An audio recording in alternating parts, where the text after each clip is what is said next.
Hi there, welcome back to Haunting Vales.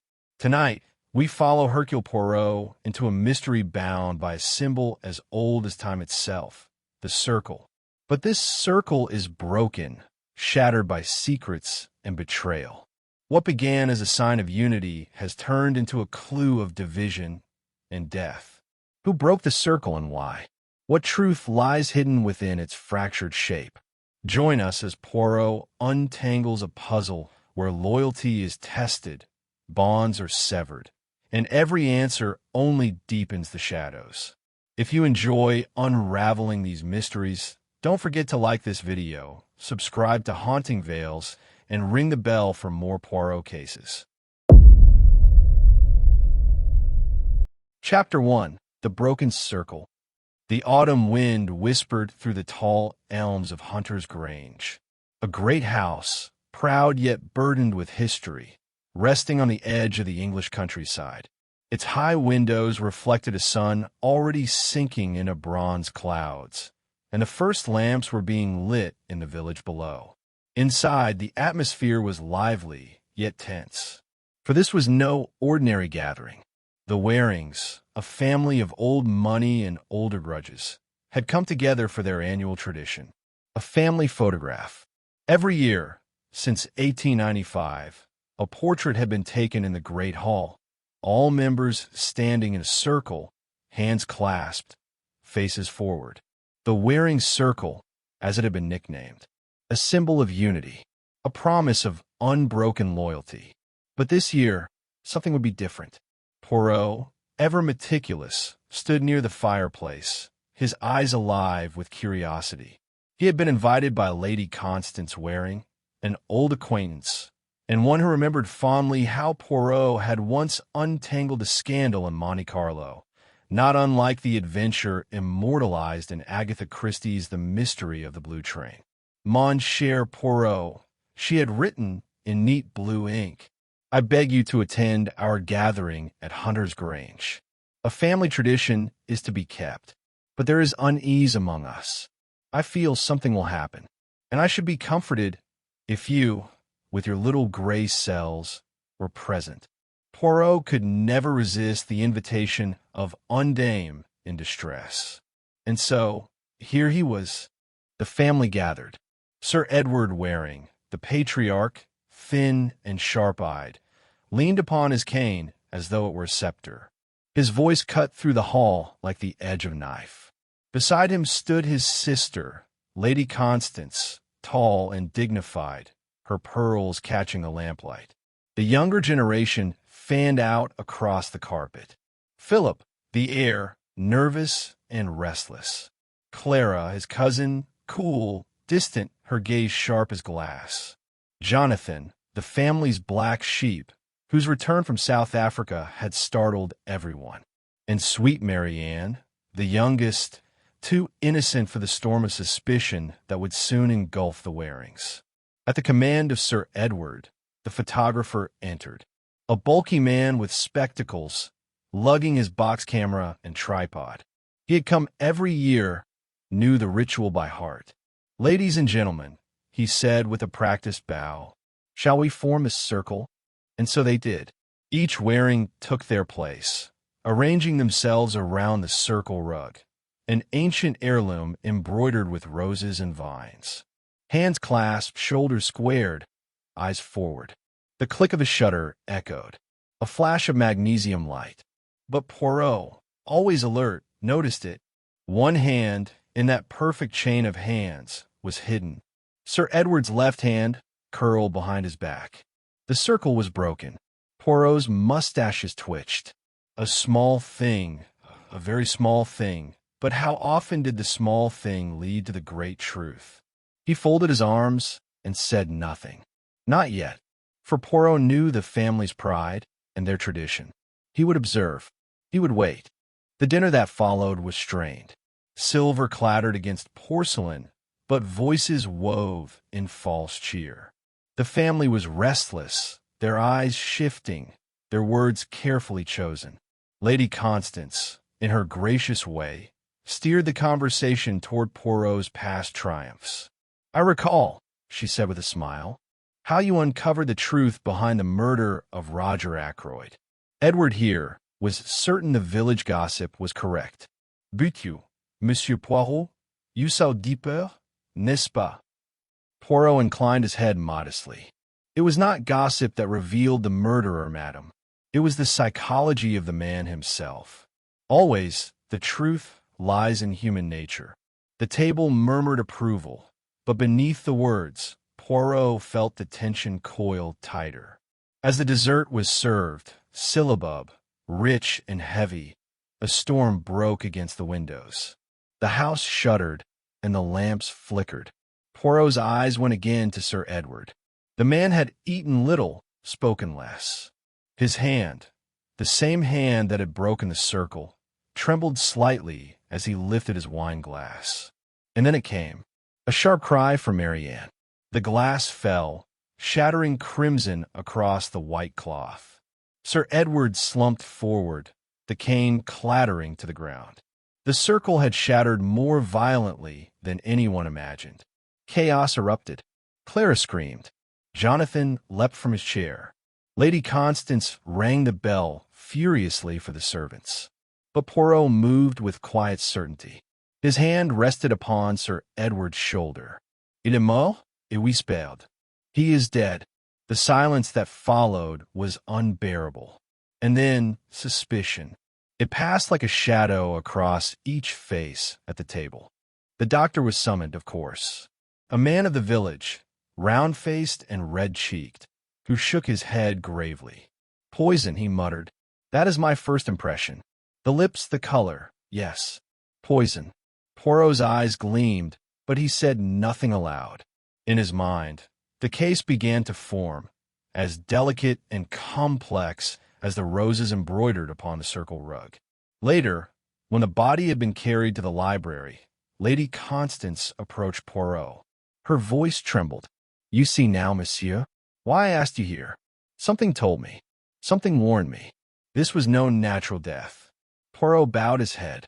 You were right, madam. The hand behind the back, the broken circle, already there was a symbol. Sir Edward had broken the unity. Why? That we must discover. Poirot began his interviews. First, Philip, pale, nervous, unable to meet his eye. I had no quarrel with father, he said quickly. Too quickly. But Poirot, with his gentle probing, uncovered debts, whispers of gambling. Not unlike the tale of the secret of chimneys, where hidden transactions masked darker deeds. Then Clara, calm, cold, her answers smooth as glass. I love my uncle, she insisted. Yet Poirot noted the hardness in her tone, the faintest flicker of contempt when Sir Edward's name was spoken. Jonathan, wild-eyed, restless. You think I'd kill him? After all he did to me? Huh. No, Poirot. I wanted him alive, to see me thrive despite his curses, to see that I needed nothing from him. But anger often masks deeper motives. And Marianne, poor child, trembling and tear-streaked. I don't understand. He was always kind to me. Why would anyone? Poirot took her hand gently. There was innocence in her words, but innocence could be dangerous in its own way. That night, Poirot stood alone in the great hall. The portraits of generations past stared down at him, solemn and accusing.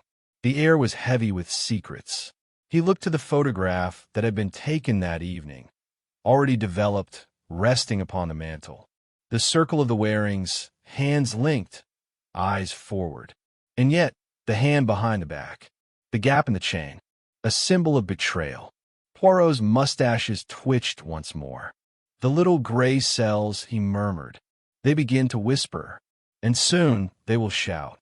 Thus began the mystery of the broken circle.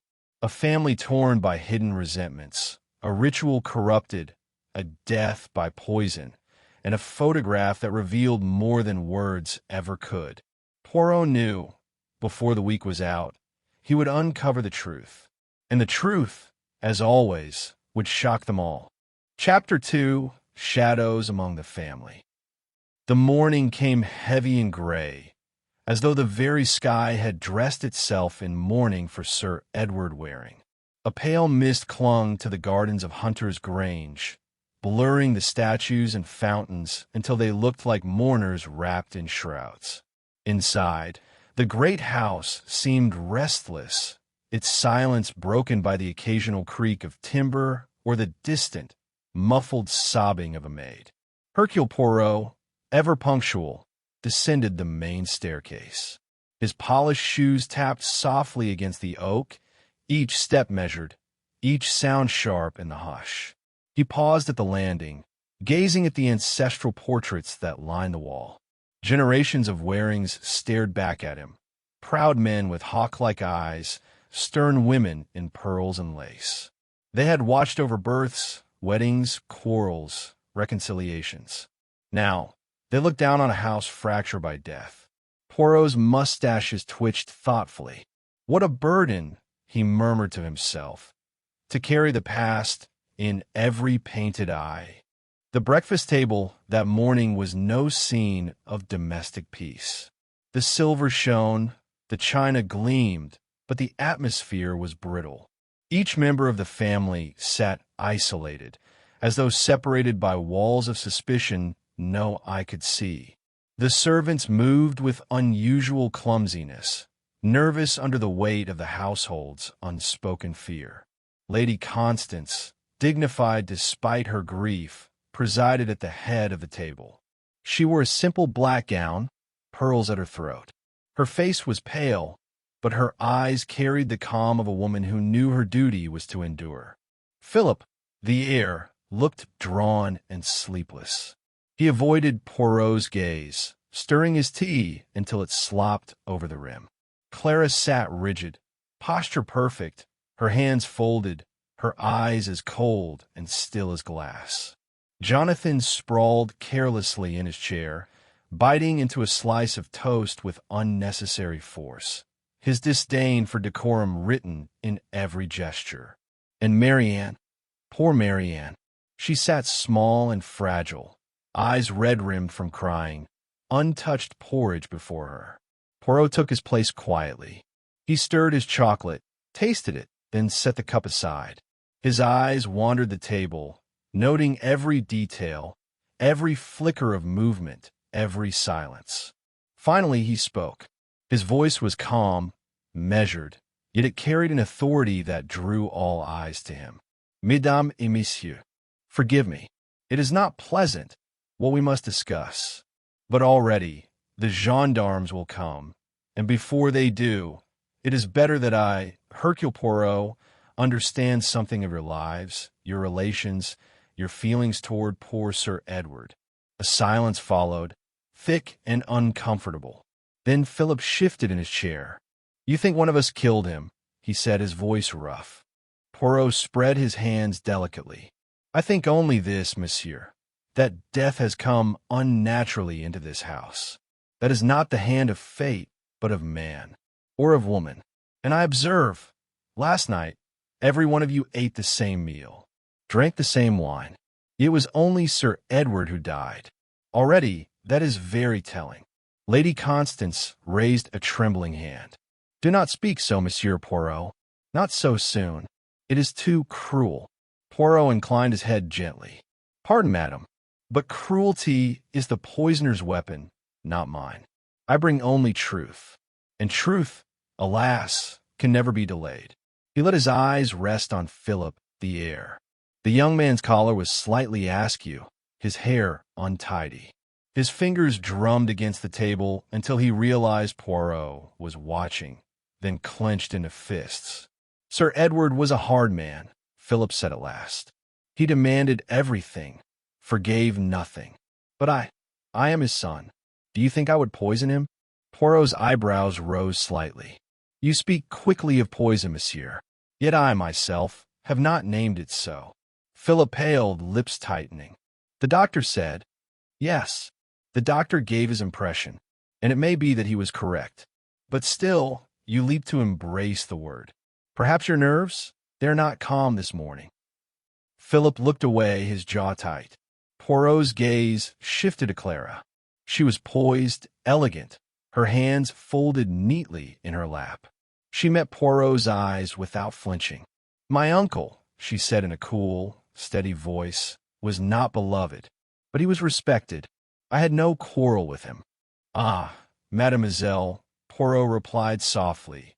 Sometimes respect conceals resentment. You are calm, you are poised. Yet even the calm lake, it hides stones beneath the water. For the briefest moment, Clara's lips tightened. Poirot, with his little gray cells, did not miss it. Jonathan, sprawled with studied insolence, gave a low laugh. This is absurd. I only arrived yesterday, after years abroad. If you think I returned to poison the old man. He shook his head, sneering. I came to prove him wrong, to show him I'd made my own fortune, that I needed nothing from him. Killing him would rob me of that satisfaction, wouldn't it? Poirot's mustaches twitched. Or perhaps, monsieur, it would deny him the chance to deny you again. Jonathan's eyes darkened, but he said nothing more. And Marianne, she sat quiet, her small hands twisting her napkin, her face blotched from weeping. When Poirot addressed her, she shook her head quickly. I loved Uncle Edward. He was stern, but never unkind to me. I cannot believe, I cannot imagine. Her voice broke, and she pressed her hands to her face. Poirot leaned forward, his tone gentler. Courage, mademoiselle. It is painful, yes. But remember, the innocent heart often sees more clearly than the clever one. You may have noticed something small. A glance, a gesture, a word. If so, you must tell me. She nodded, swallowing hard, but offered nothing more. The meal ended in strained silence. One by one, the family drifted from the table, their footsteps echoing through the long corridors. Poirot remained seated, fingertips pressed together, his eyes half closed. When at last he rose, he moved not toward the library, where Sir Edward's body lay, but toward the great hall where the family portrait had been taken. The photograph was ready, already placed upon the mantelpiece in its silver frame. Poirot studied it intently. The circle of the Warings, each hand clasped with the next. And there, at the top, Sir Edward, his left hand drawn behind his back, hidden from view. The broken chain. Poirot traced the outline with a fingertip. Pourquoi, he whispered. Why break this symbol of unity? Was it a message? A defiance? Or did he know that already the circle was poisoned from within? Later that morning, Poirot walked the halls alone. The mist pressed against the windows, blurring the gardens into shapeless gray. The air within was heavy, each creak of the old house like a whisper of the past. He paused near the library door. Voices drifted out, hushed, tense. Philip and Jonathan. You think he'll find out? Philip's voice, sharp, urgent. Let him try, Jonathan snapped. Poirot can poke about all he likes. He'll find nothing, unless you lose your head. Don't threaten me. I'm warning you. If you break. Poirot stepped away silently, his eyes gleaming. Already, shadows gathered thick among this family. In the afternoon, Lady Constance requested Poirot's company in her private sitting room. She poured tea with trembling hands. Monsieur Poirot, she said quietly, I fear what will come. Edward, he had secrets, documents, letters, matters never spoken of aloud. If these come to light. Poirot raised a hand. Madam, the truth always comes. It may hide in drawers, in letters, in the heart. But it comes. She shivered, setting down her cup. There is more. Years ago, there was another death. Edward's younger brother, Harold. It was said to be an accident, but there were whispers that Edward gained much from it. Poirot's eyes sharpened. Ah, dumb witness, sad cypress, crooked house. I have seen it often. The past, it does not remain buried. It walks with us always. Perhaps Harold, too. He walks among us now, in silence. By evening, the police arrived. A stout inspector, skeptical of Poirot's foreign manner, but unwilling to dismiss the famous detective. Together, they examined the library. The decanter still stood on the sideboard, the glasses beside it. Tests would be made. Servants would be questioned. Yet Poirot knew. The poison lay not in the glass, but in the heart. And in those hearts, shadows moved restlessly, waiting to be unmasked. As he left the library, Poirot paused once more in the hall. The mist had lifted slightly, and through the tall windows he saw the outline of the family circle rug, its roses faded but still entwined. A circle, whole, eternal, and yet Sir Edward's hand hidden, the chain broken. Poirot bowed his head. There is a shadow in this family, one that will not be denied. And Hercule Poirot, he will chase it to the end. Chapter 3. The Mask of Deception. The second day after Sir Edward Waring's death began with brittle sunlight pressing through the tall windows of Hunter Grange. The storm had passed, but the air remained tense, heavy with things unsaid. Even the birds in the gardens seemed hesitant, their songs clipped and subdued. Poirot, ever exact, stood before the mirror in his guest chamber. He adjusted the knot of his tie, smoothed his mustaches with the care of a sculptor, and regarded his reflection with approval. "Bon," he murmured, "if the family wears their mask today, Poirot will wear his also, but mine, it is the mask of patience." He descended the stairs and entered the great hall.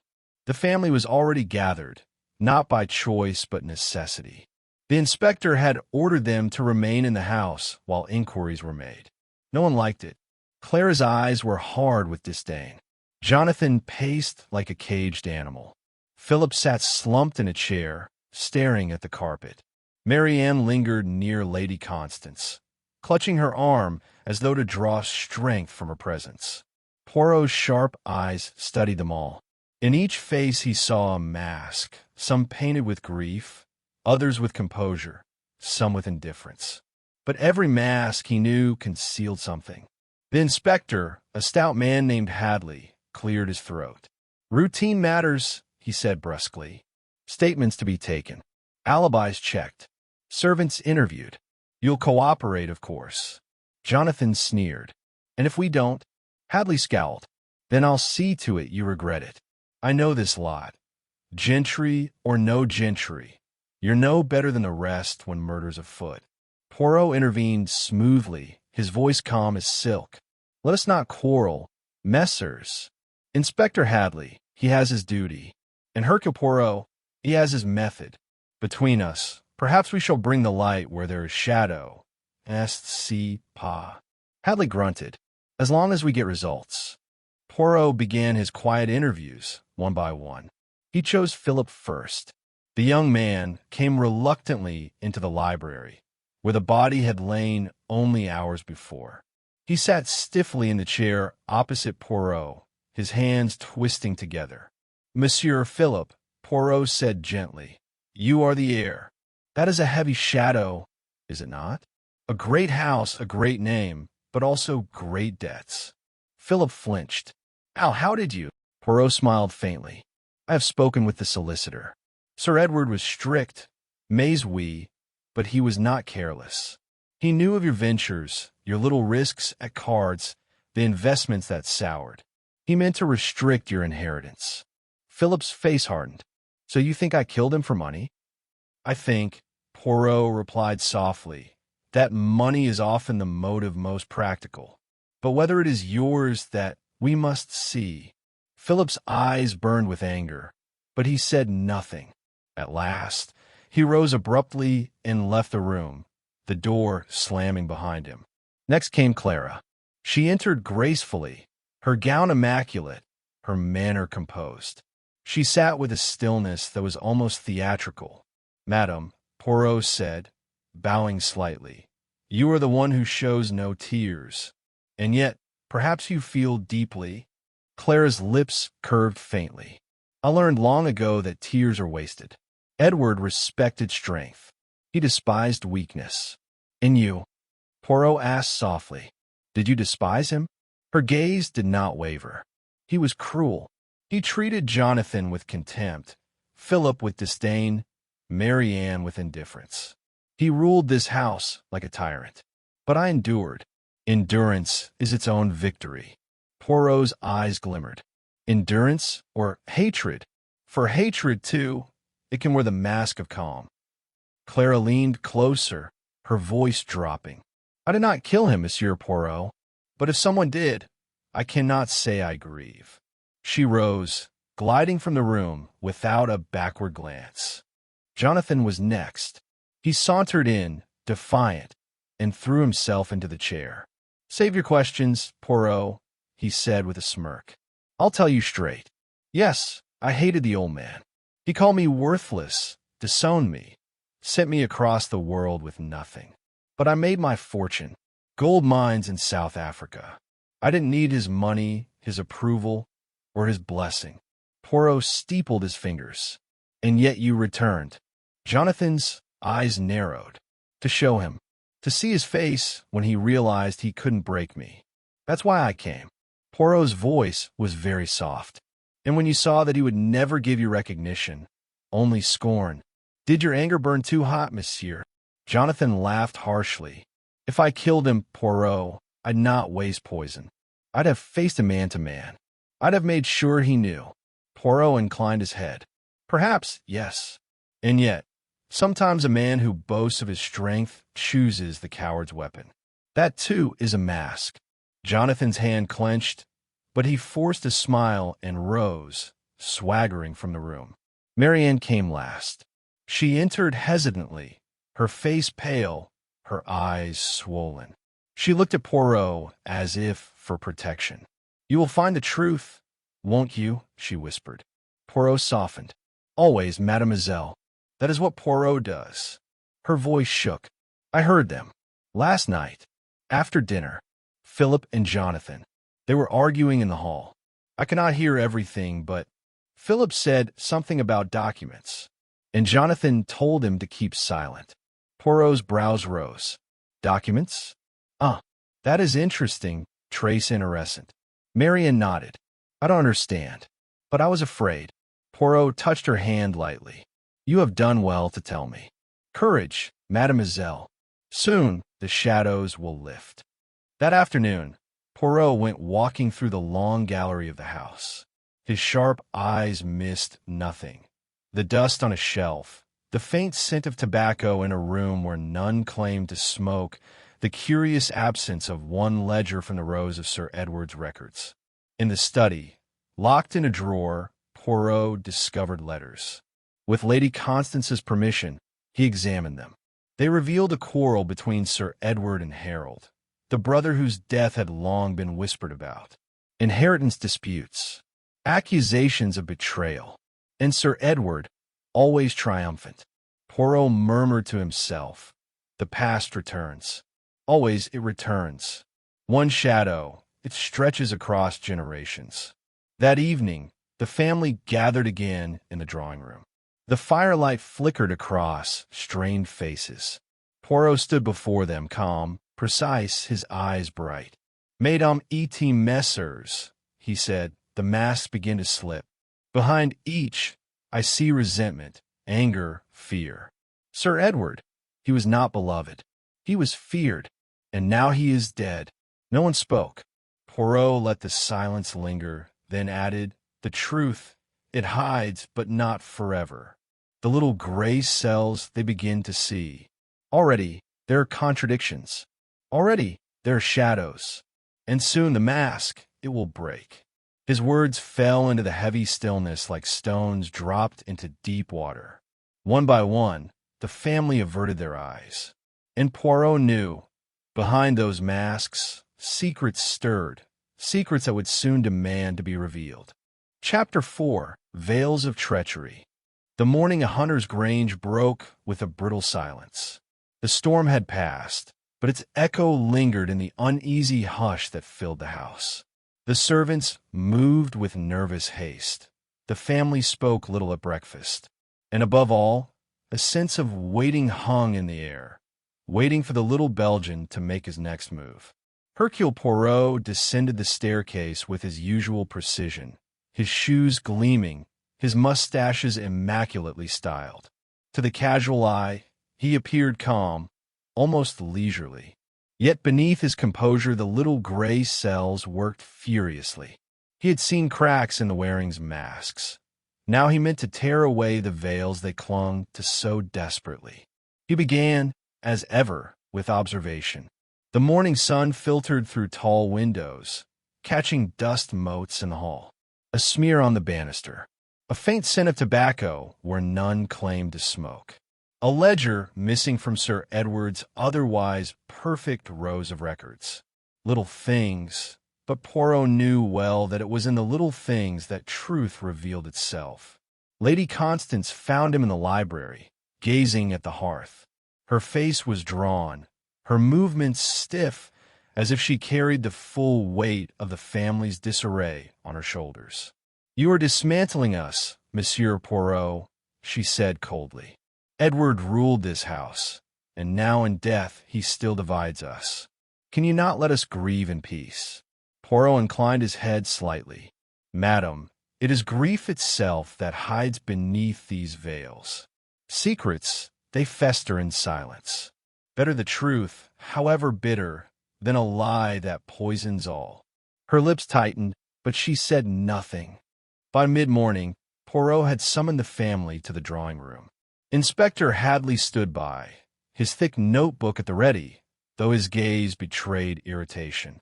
He was unused to Poirot's methods, the silences, the pointed questions, the way he drew threads together as though weaving a tapestry only he could see. Poirot began without preamble. "Monsieur Philip, you told me you retired early the night of Sir Edward's death. Yet your sister, Marianne, heard you quarreling with Jonathan after dinner. Which is true?" Philip shifted uneasily, color rising in his cheeks. "It was a quarrel, yes. About business. About debts. But has no bearing on this matter." Poirot's voice was soft, almost kind. "It has bearing, mon ami, because it shows anger. And anger, it is the spark to the flame." Jonathan leaned back in his chair with a mocking laugh. "Always the saint, aren't you, Philip? Pretending your temper is mild. But I've seen you when you've lost at cards." Philip shot him a furious look, but Poirot silenced them with a raised hand. "Let's not quarrel, messers. Each word you speak, it reveals a little more of the truth. Already the veil it lifts."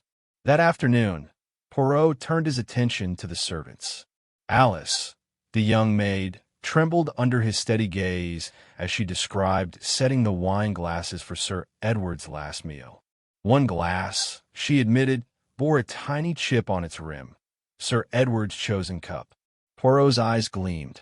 A mark so small, yet it directs the poison to its target. Who touched that glass before it was brought to the table?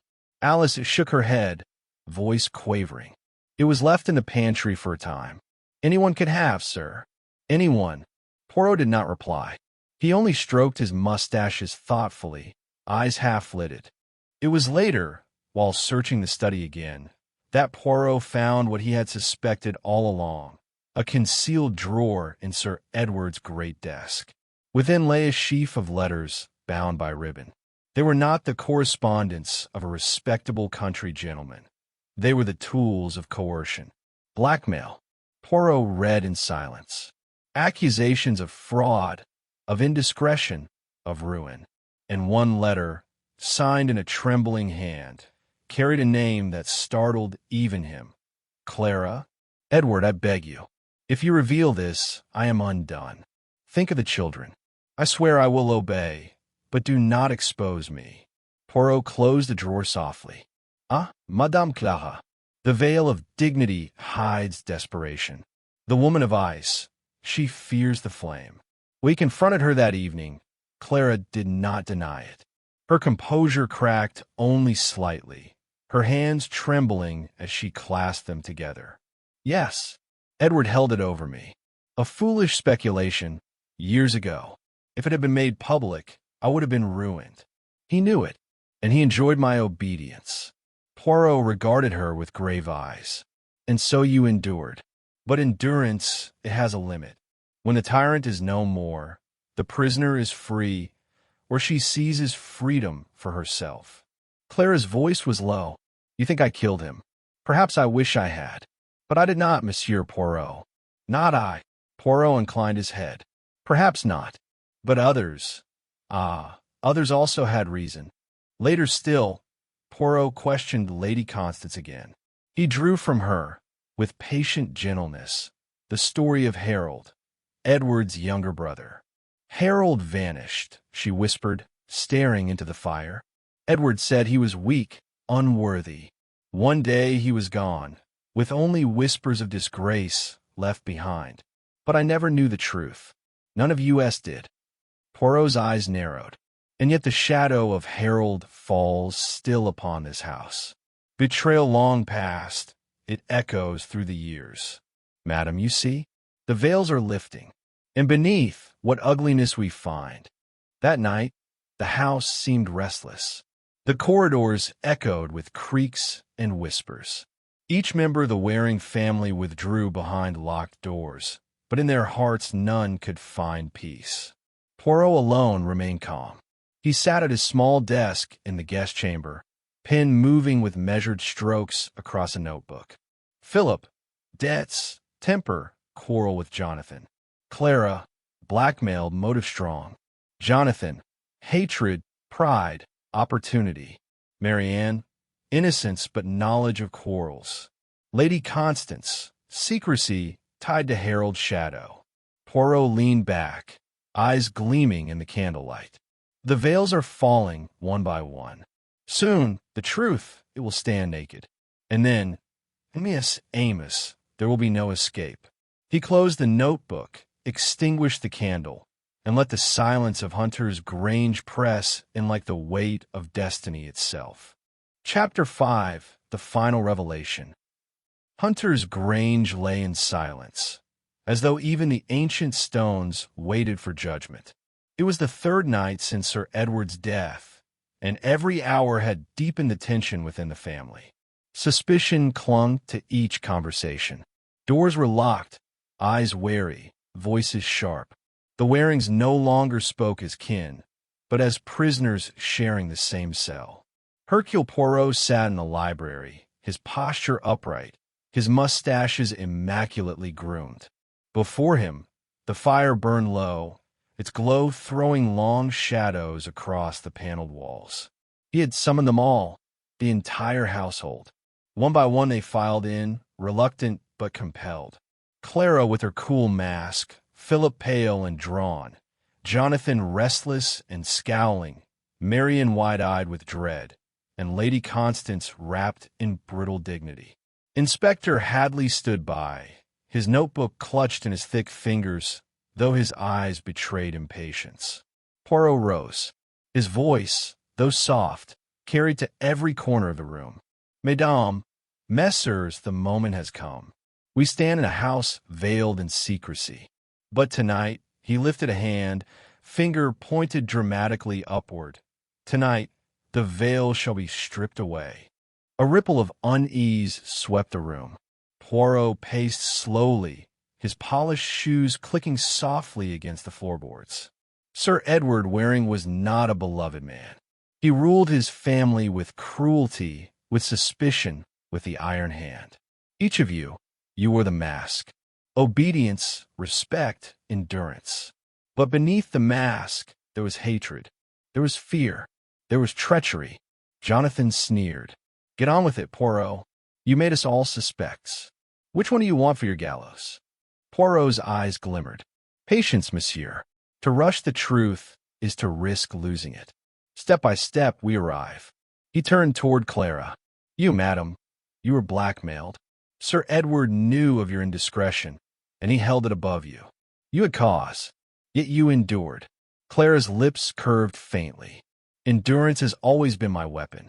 And if you think I broke, Poirot, you are wrong. Poirot inclined his head. Perhaps. And yet, your fear was real.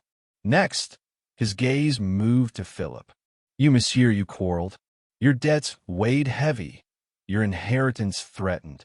A son who fears disinheritance may strike. Philip's hand shook.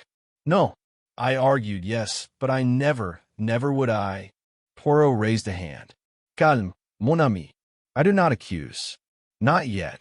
He pivoted sharply to Jonathan. And you You who claim strength, who boast of facing your father man to man. But hatred that burns so bright it blinds. Poison may be cowardly, yes, but hatred, it does not always choose the noble path. Jonathan's jaw clenched, but he said nothing. Poirot's gaze softened as it fell upon Marianne. You, mademoiselle, I believe innocent. Yet even innocence can see, can hear. You spoke of documents. You heard the quarrel. It is you who opened the way.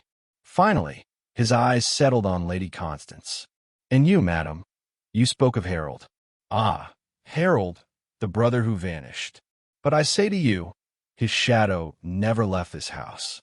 In the story of Harold lies the key. A hush gripped the room. Poirot moved to the desk, where he had laid the letters from the hidden drawer. He lifted them, one by one, his voice cutting through the silence. Sir Edward was not only cruel, he was cunning. He held secrets, used them as weapons. Clara's ruin, Philip's debts, Jonathan's failures. But here, he held up a single sheet. Here lies the echo of a greater betrayal. Letters between Edward and Harold. A quarrel over land, over inheritance. Harold accused his brother of theft, of trickery. And soon after, Harold disappeared. Marian gasped. You mean Uncle Harold? Poirot nodded gravely. Yes, mademoiselle. Harold did not flee abroad. He did not vanish of his own will. He was silenced, and Edward kept the truth buried. Lady Constance's hand flew to her mouth. Mon Dieu! Poirot's eyes swept the room. But the truth has a way of surviving. Sir Edward feared exposure. He feared that Harold's fate would one day come to light, and that Amias Amos is why he was killed. A murmur ran through the family. Hadley barked, but who Poirot? Who poisoned him? Poirot raised a finger. Observe, and it becomes clear. The poison glass, it bore a chip. It was no accident. That glass was always Sir Edward's. Only someone who knew his habits intimately could rely on it. Only someone who lived within these walls, who knew the routines of years. His eyes narrowed, fixing on one face. And it was not Clara, nor Philip, nor Jonathan. None. It was Lady Constance. A collective gasp. Marian cried out, Mother! Constance stood frozen, her face pale, her lips trembling. Poirot continued inexorably. You, madam, knew of Harold's death. You knew it was murder. Edward told you, perhaps in anger, perhaps in triumph. You bore his secret in silence all these years. But silence is a poison of its own. The letters, the quarrels, the blackmail, they were cracks. And when you feared at last that Edward would reveal the truth, that Harold's ghost would rise to destroy the family, then you acted. Constance's voice broke. You cannot understand. Harold was gentle. Edward destroyed him. I begged him to stop, but he only laughed. And I lived with that laughter for 20 years. Her hand shook. I did not plan it. Not at first. But when I saw the glass, the chip, the mark, I knew. One drop, only one drop, and it would end. For him. For all of us. Hadley snapped his notebook shut. So you admit it. You killed Sir Edward. Constance straightened, her face suddenly calm. Yes, and I would do it again. He broke us all, piece by piece. I merely returned the blow. Marian sobbed softly. Philip stared in horror. Jonathan only shook his head, muttering under his breath. Poirot, however, bowed his head.